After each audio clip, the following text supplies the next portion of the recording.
जब खामोशी को शब्द मिलते हैं तो एक कहानी बनती है। ऐसी कहानी में शब्दों का शहर बसता है। नमस्कार दोस्तों, मेरा नाम है राकेश और मैं कहानियाँ सुनाता हूँ। होरी की गाय जहर देकर मार दी गई। उसका भाई हीरा गांव छोड़कर भाग गया और सारी मुसीबत होरी के सिर आ गई। गाय की मौत की खबर पूरे गांव में फैल जाती है। चौपाल पर पंचायत बैठती है। कुछ लोग होरी के साथ हैं तो कुछ पुराने झगड़ों का बदला निकालने का मौका ढूंढ रहे हैं। उस समय गांव की पंचायत का फैसला सबसे बड़ा कानून माना जाता था। कई बार सच से ज्यादा असर रसूख और दबदबे का होता था। हालांकि गलती हीरा की थी, लेकिन वह भाग चुका था, इसलिए पंचायत होरी पर ही जुर्माना लगा देती है। कुछ बुजुर्ग उसका पक्ष लेते हैं, पर उनकी बात सुनी नहीं जाती। होरी विरोध करना चाहता है, मगर साहूकार और गांव के दबाव में चुप हो जाता है। मजबूरी में उसे फिर कर्ज लेना पड़ता है। गरीब आदमी का सबसे बड़ा दुश्मन कई बार उसकी अपनी बिरादरी ही बन जाती है। इसी बीच झुनिया गर्भवती हो जाती है। यह बात पूरे गांव में फैलते ही हंगामा हो जाता है।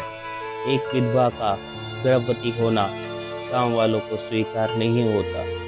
झुनिया के पिता भोला गुस्से में भर जाते हैं।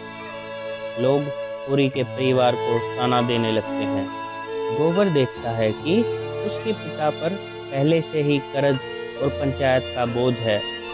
अब यह नई मुसीबत भी आ गई। एक रात वह बिना किसी को बताए शहर के लिए निकल जाता है, शायद रोजगार की तलाश में और शायद अपने पिता का बोझ हल्का करने के लिए। गोबर चला गया, लेकिन पीछे छोड़ गया झुनिया को, जिसके पास अब अपना कोई नहीं था। सुबह जब होरी और धनिया को यह पता चलता है तो घर में सन्नाटा छा जाता है। धनिया रो पड़ती है और होरी चुपचाप उसी रास्ते को देखता है जिस ओर उसका बेटा गया था। बेसहारा झुनिया होरी के घर पहुंचती है। गांव वाले कहते हैं कि उसे घर में रखना समाज की मर्यादा के खिलाफ है, लेकिन धनिया एक माँ की तरह सोचती है।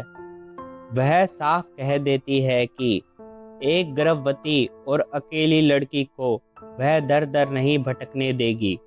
होरी दुविधा में है, एक तरफ समाज, दूसरी तरफ अपने बेटे की जिम्मेदारी। आखिरकार वह धनिया का साथ देता है और झुनिया को घर में रख लेता है। इस फैसले की कीमत भी चुकानी पड़ती है। फिर पंचायत बैठती है और होरी पर एक और भारी जुर्माना लगाती है। होरी हर बार टूटता है, लेकिन हर बार अपने परिवार के लिए फिर खड़ा हो जाता है। यही किसान की असली ताकत है। धीरे धीरे झुनिया घर के काम में हाथ बटाने लगती है। धनिया का साथ उसे जीने का सहारा देता है। अब कहानी शहर की ओर बढ़ती है, जहाँ मुलाकात होती है राय साहब से। बाहर से वे समाज सुधारक और किसानों के हितैषी दिखाई देते हैं, लेकिन अंदर से वही पुरानी जमींदारी सोच रखते हैं। दूसरी ओर प्रोफेसर मेहता, जो समाज, गरीबी और इंसानियत पर गहराई से सोचते हैं। फिर आती है मालती, पढ़ी लिखी और आधुनिक सोच वाली लड़की। मालती शुरुआत में दिखावे की दुनिया में रहती है, लेकिन धीरे धीरे मेहता के विचारों से प्रभावित होकर समाज सेवा की ओर बढ़ने लगती है। चंद ने इन पात्रों के माध्यम से भारत की दो अलग दुनिया दिखाई है।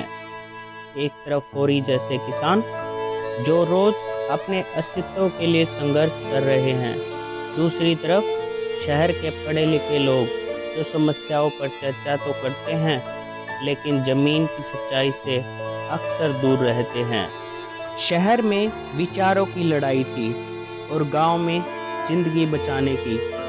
दोनों अपनी अपनी दुनिया में उलझे हुए थे। गांव में होरी अपने परिवार को बचाने की लड़ाई लड़ रहा था।